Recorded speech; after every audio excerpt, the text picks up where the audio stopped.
What's up, y'all? So I was on the fence about whether or not I wanted to make this video about surviving R. Kelly, and I decided this motherfucker just completely ran a red light. Anyway, so I decided, yeah, I'm gonna just go ahead and do this video because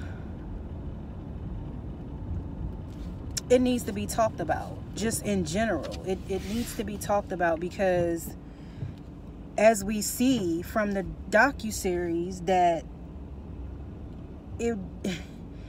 people just really was like, fuck it. Basically, like the people who were closest to him that knew what was going on really just were like, F it. Okay. And I'm sure it was talked about amongst his circle, but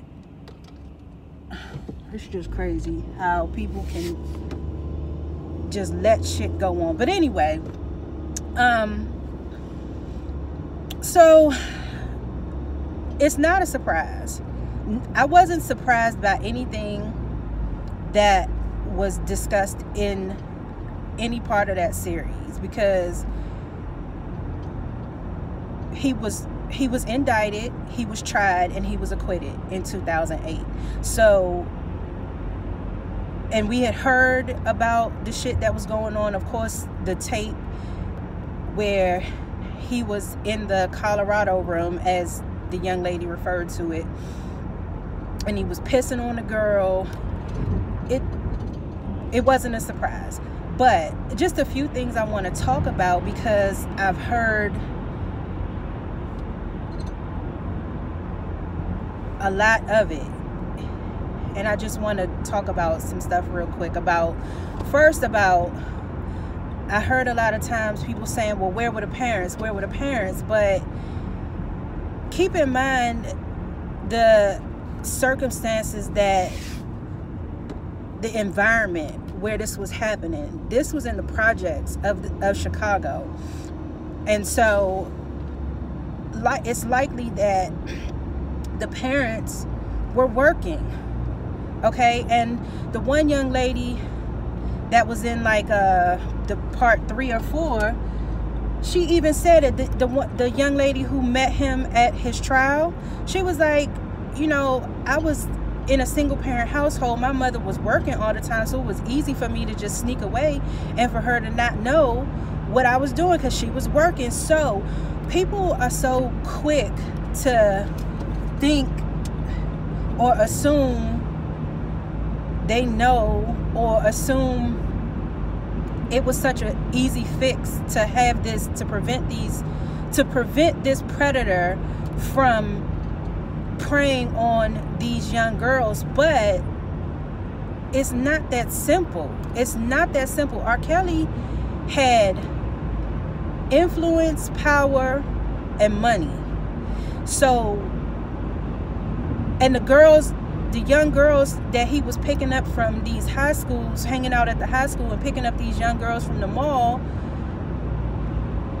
they didn't have that. Their families didn't have that. So the presence of money, power, influence, as we see, gets you what you want. And he wanted young girls. He would send people out to go and find these young girls. So when people are like, where was the parents? Where was the parents? They was working. Probably 2 and 3 jobs. So, and then another thing about the parents is that later on in the docuseries, we see that the parents were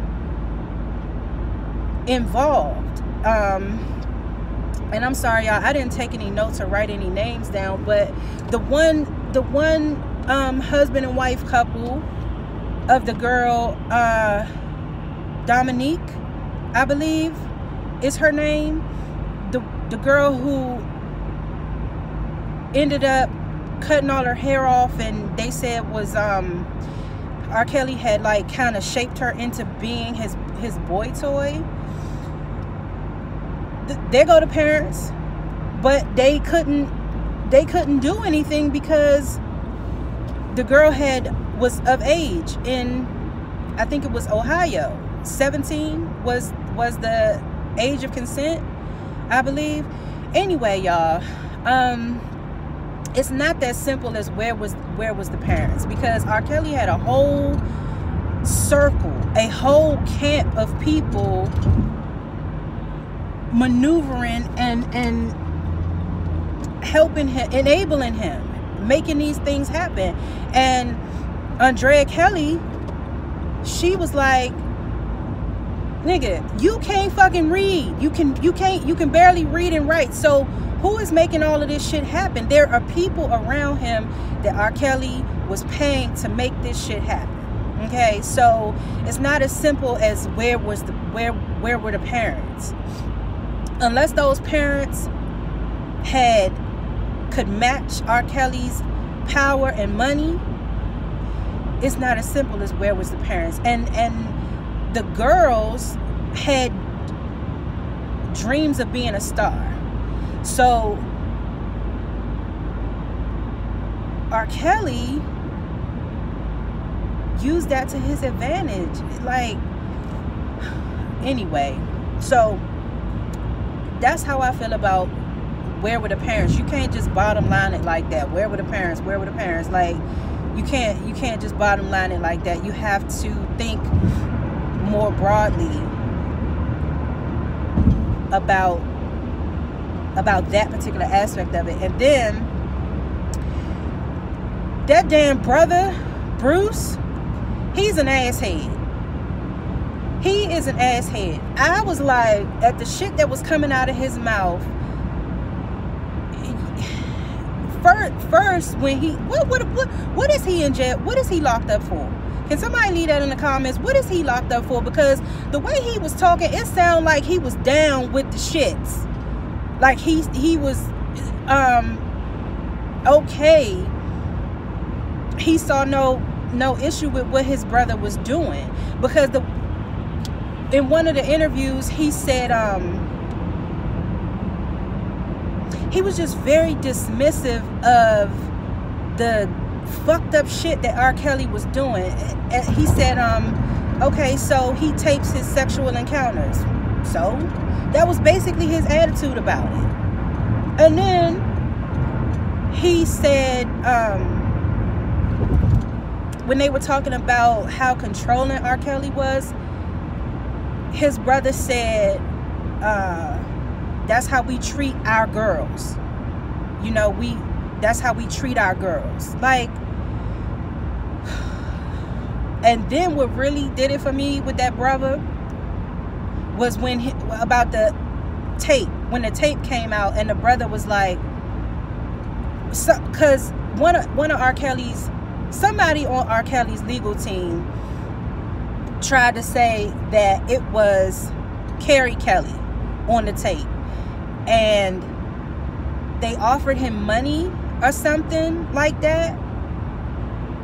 And forgive me, y'all, because I don't remember exactly what the situation was, because like I said, I didn't take any notes. I just was kind of watching it and picked up on certain things here and there. Once I got to like part 4, I was just like, this shit is just sick. And I watched it, but I didn't finish all 6. But anyway, back to the asshead brother. His logic about the whole tape situation to Carrie Kelly was, you could have been rich because they was gonna give you $100K. They was gonna give you 100 stacks to say that was you or some bullshit. Like,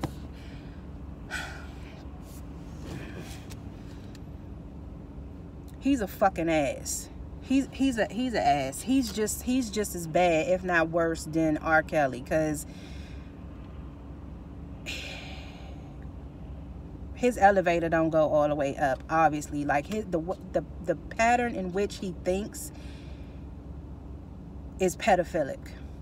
Him, the brother, and R. Kelly too.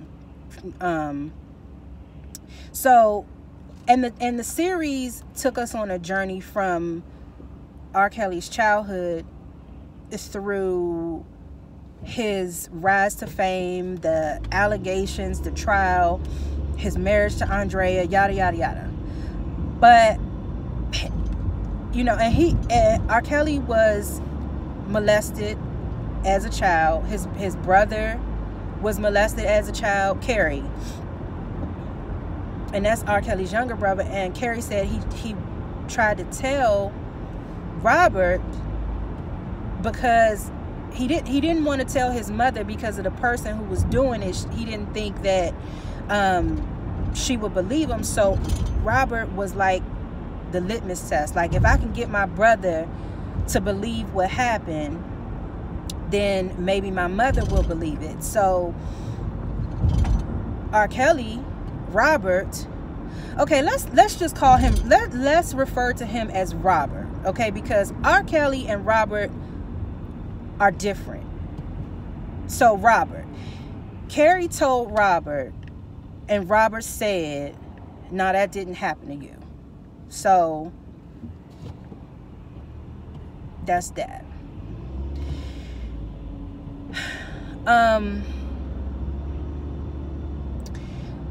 They were destroyed as children. They were already,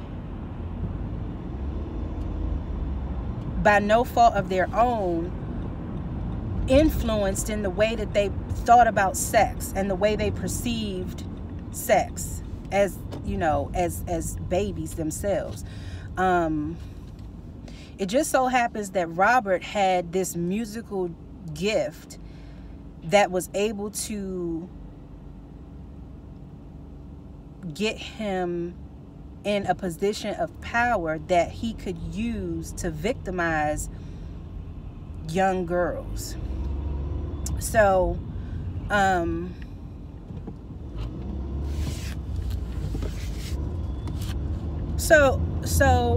and that's not an excuse. That's not an excuse. Like, one of the psychologists that was on the series, I forgot his name, but he was a young light-skinned guy, and he said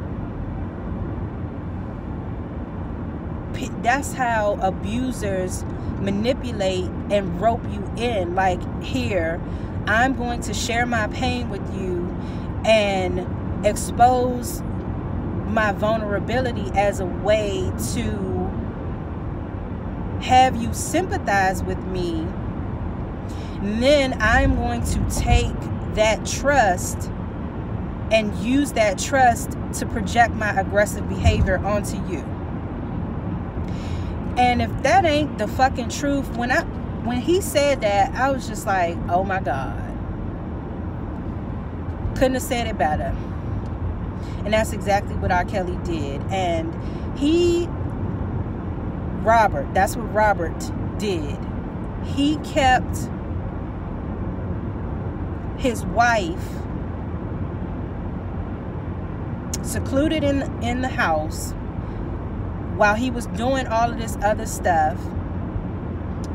And, you know, her thing was that she didn't know about it, and she didn't know exactly what was going on, but I have a hard time believing that she didn't know that something was up, because she said that this and that was appearing in the tabloids, and it was a point in the docuseries where she was like, where do you have time to do this, and this, and this? Where do you have time to do all of this? But I don't know. I really found it hard to believe that she was completely clueless. So, and from what it looked like, she didn't know. She didn't understand the full gravity of the situation until it was on the news when he got arrested. Okay, so, you know, but let's not forget also that Andrea was too a victim. Okay, so All right. And then, so it was the parents that I wanted to talk about, the brother, and then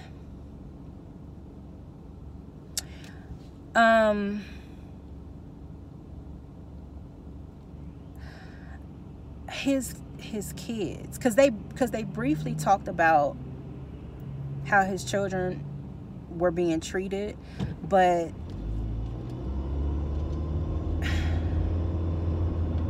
his kids are also victims. His children are also victims. He didn't molest them and have sex with them on camera, but they're victims of this situation, because now, you know, they're living their lives with this, you know. And then also I want to talk about how people, it just seems to me that people can't understand the dichotomy of the person that is Robert Kelly, because like I said, there's Robert Kelly and there is R. Kelly. R. Kelly is the musically talented artist who wrote hits after hits after hits, and who gave us the music that we associate with, that was the soundtrack to our lives, you might as well say. You know what I mean? Because shit, I mean, who was not bumping R. Kelly? I mean, he had hits. So, but then it's like, okay, it's R. Kelly who made the music, and then it's Robert Kelly, the person who was victimizing these young girls.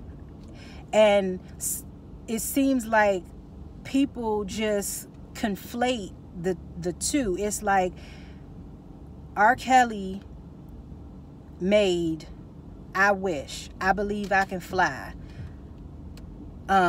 Step in the Name of Love. Okay. And those are songs that, especially I Believe I Can Fly and Step in the Name of Love, Ignition, all those songs, I know in my mind, I associate those with like the summer cookouts, parties, birthday parties, family functions, gatherings, all of that, okay? Because it was just that type of music. And so people are feeling like there is no way that this person who made such an inspirational song as I Believe I Can Fly, and this song is sung in church at graduations, from preschool graduations all the way to high school and college graduations or whatever, there's no way he could have done these terrible things. But yes, there is. And that is the dichotomy. That's it. It is possible. Just because a person has the ability to put you in this space with music where you feel good, it sounds good, you partying, you know, and it's like, damn, yeah, that's Kels, yeah, that drink, yeah, you know. But it is possible for that person to do these awful things, as we see. So, you know, but there's a song on Age Ain't Nothing But a Number, Aaliyah's debut album. That's not a coincidence. But it's the song opens up. It might, what's the title of it? It might be called, I forgot the name of the track, but it opens up and it's R. Kelly's voice saying, Leah, you're the only one for me, the one for me. Leah, you're the only one for me. And it's just the craziest shit ever to think back on that, because at the time I was, what, 94, I was 12. So of course, I mean, I'm not thinking about that shit. You know what I'm saying? I just wanted I wanted the CD with Back and Forth on it. You know, and at the time, I had been I was a fan of R. Kelly at the time, because by 94, that's by then, what's the name? He had already come out with public announcements. So he had a bunch of songs out. 12 Play was out by then. You know what I'm saying? So I'm not thinking about that shit. But what is this? Decades later, thinking back on it, like, oh man, that's the craziest shit ever. But at this point in time, the streaming of his music has increased by, like, I think they said 16%. And he also, his lawyers threatened to file a lawsuit if the docuseries aired. But why though? Why? If you are innocent, why?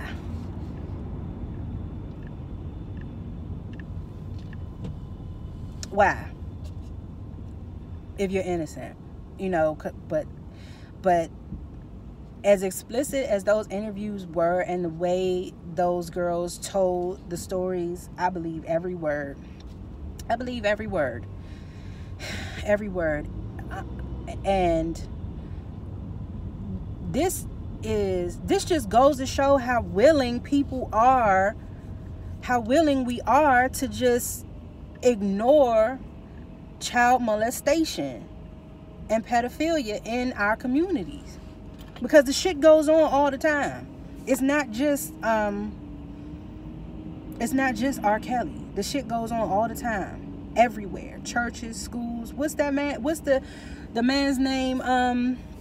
Not too long ago, I think Devontae Caraway, that was having kids engage in sex acts for all that time. Like, he was a youth choir director or youth ministry, something at a church too, and he ended up he was working at the school with the kids, and he was having them engage in sex acts and recording them. The shit goes on, you know. The shit goes on, and we act like it don't. We just act like it don't. And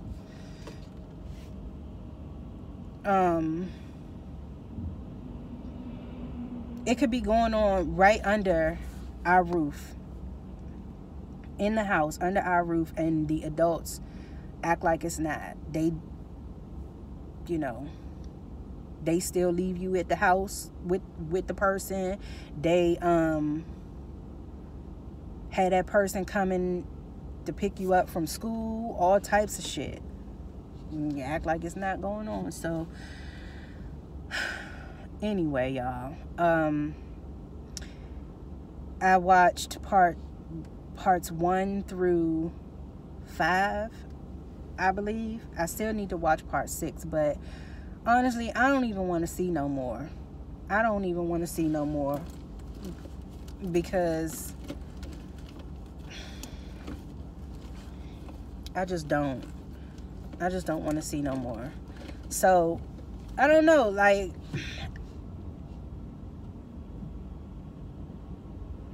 at this point, you know what? And then he was when he was indicted, he had enough money to have a team of lawyers to be able to postpone the trial for 6 years.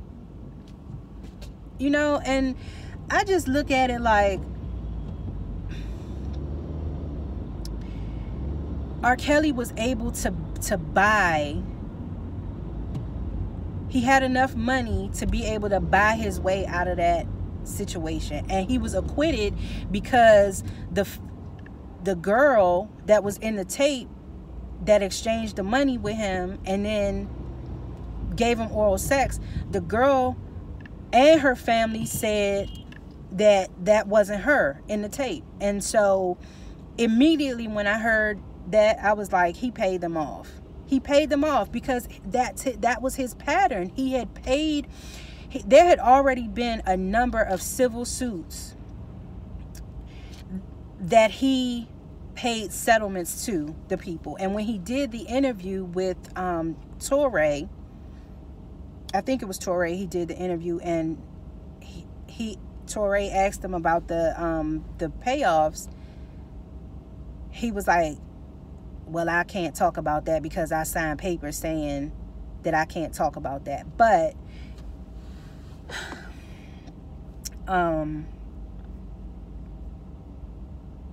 he bought those girls. He bought and paid for the girls. That's just it. He bought them and he paid for them. He paid for their silence. So in my mind, he purchased those girls, you know.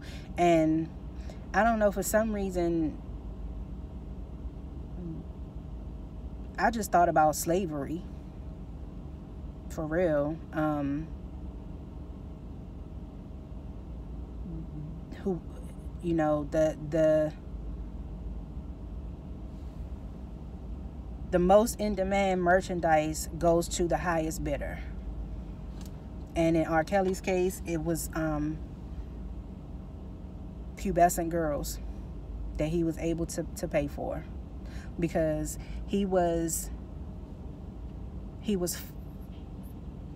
paying to get them to him.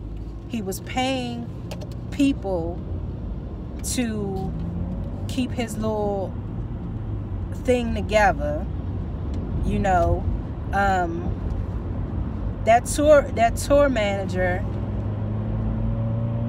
he said R. Kelly came to him about the tapes, and he came and he had multiple conversations with him about the tapes, and the tour manager was like, well, you know, we worked for him, so we did what he paid us to do.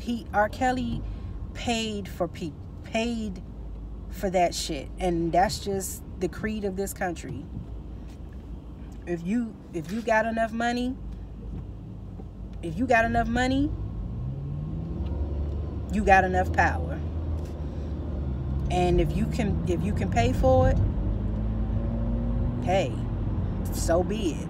And the girls, the people, when he was being tried, there were people all outside, girls, women, all outside the courtroom in support of him. Because again, they were thinking that ain't no way R. Kelly can do this. They just want money. They just want this. They just want that. But it's like, God damn, like, would you be saying this if this was you? If this was you, or if this was your daughter, would you be outside of a courtroom hollering and screaming that you love R. Kelly and free R. Kelly and leave R. Kelly alone? If this was you or your daughter. How willing we are to just throw us away. So yeah, y'all, that's surviving R. Kelly. Just my thoughts about surviving R. Kelly. What we gonna do now about the people that's not Robert Kelly that's doing this shit? Because he can't be tried for child pornography again. He was tried and acquitted. So now what? Now what? Anyway, that's it, y'all. I'll see y'all. Talk to y'all in the next video. Y'all leave your comments below, and y'all have a good one.